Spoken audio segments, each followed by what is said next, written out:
is Lit Happens, your celebration of the literary arts here in Saskatchewan. Today, I'm very pleased to welcome our guest, Barbara Langhorst. Barbara is the author of Restless White Fields, a book of experimental poetry that won awards in both Alberta and Saskatchewan. Her first novel, Want, was shortlisted for Book of the Year in Saskatchewan. She teaches at St. Peter's College in Munster and lives with her husband near Humboldt. Barbara, welcome to the show. Thank you very much, Danica. I'm pleased to be here.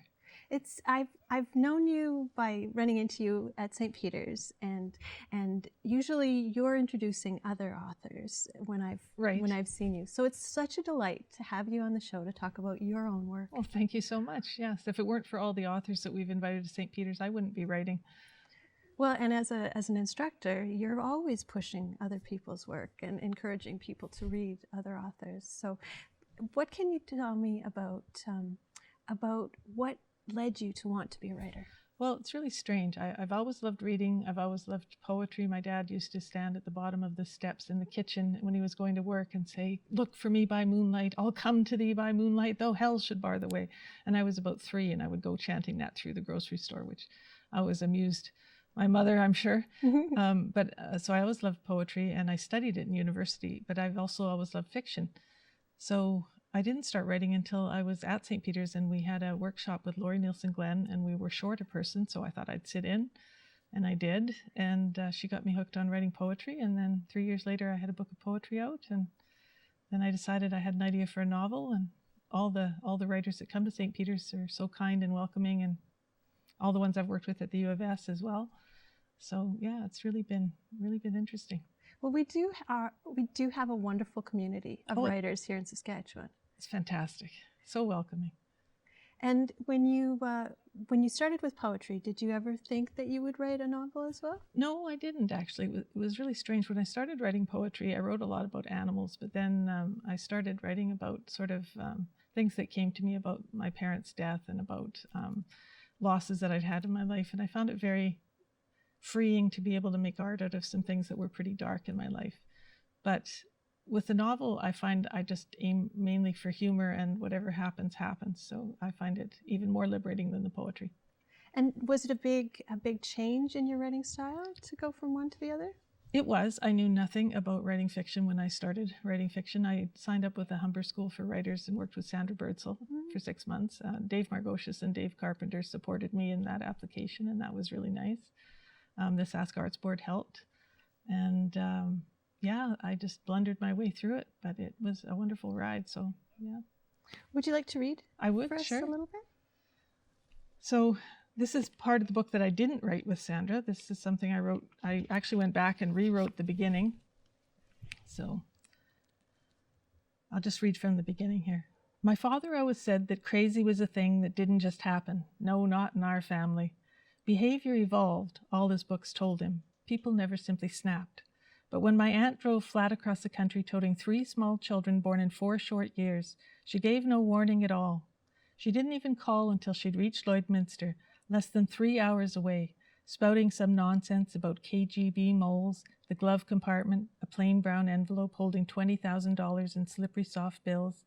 But duty was duty, blood was blood, and what could we do but set a place for trouble at our very own table? I knew better than to argue when they sent me to my room. I started up the stairs as nicely as could be, but when I'd made it to the shadows, I settled in just out of sight, sat there fraying at the edge of the faded carpet runner, soaking up every word while my parents talked it through. So it's a wonderful start, and I've heard you read farther into the book as well. And I think one of the lovely things that people do with humor, and that you've done in this book, is created these characters that we believe, that we think we know, but they're just that little turn from exactly who we know. I appreciate that. The characters are based on many of the people I know, including myself and my family, but they're also, as you say, twisted. None of the things that happen in here have happened to us, but yeah. I have one colleague who is the character Marie in the book, and she was quite pleased to find herself in there. Nobody was upset? No, actually they weren't. So far, they've all been happy to be in there. And how is the book being, how is it being received so far by readers? I've been really pleased. I've had a lot of friends read it and tell me they enjoyed it, and I've had emails from people. Just last weekend I was up for a book award and didn't win, but was very pleased to be nominated. I had people sending me emails of support, and yeah, it's been really lovely. Well, and that is such a celebration and another chance to be part of community Right. in this province. And it's one of those things that you feel just as good for the nominees as you do for the winners. Well, it was such an honor to be nominated and such a surprise. And actually they phoned me when I was teaching, and I answered my phone in class, which I never let my students do. And yeah, I had to swear them all to secrecy because they're saying, don't tell anybody. Well, and that's a tough one because Yeah. most people would be in a very, they would be alone when they would receive a call like Right. that. So you... Yeah, it was quite funny. They all said, no, we won't tell anyone. So yeah, it was quite funny. And are you working on something else now? I am actually. I've got a good solid first draft done, and I'm just revising now. It's a second novel, and it's about a pair of baby boomer parents and their journalist daughter, and she's run out of work in Calgary, so she's moved home. And the mother thinks she's come home because she has dementia, which she doesn't have, but she thinks she has it. And the father thinks that there's nothing wrong. He thinks the whole thing is a figment. So they have three people with completely different understandings of why they're together, and it's quite humorous. Well, and that's, and once again, we'll all probably be able to see the people that we recognize in those characters, and just how they're just slightly not. Right. And are you still writing some poetry? Poems come to me every now and then, but I tend to turn them into fiction. I tend to turn them into sort of poetic scenes. I still like to do that. I have one very poetic scene in the novel that I'm writing now. It has to do with an apple tree that bloomed in the basement.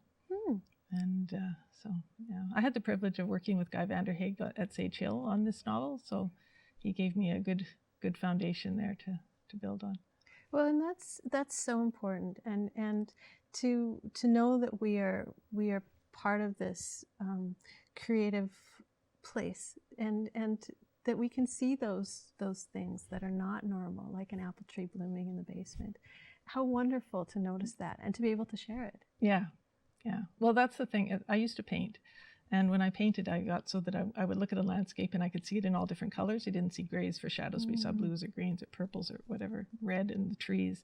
But now that I've been a poet, I see things poetically, and as a fiction writer, you see character and setting, and it just changes the way you look at the world. It's fascinating.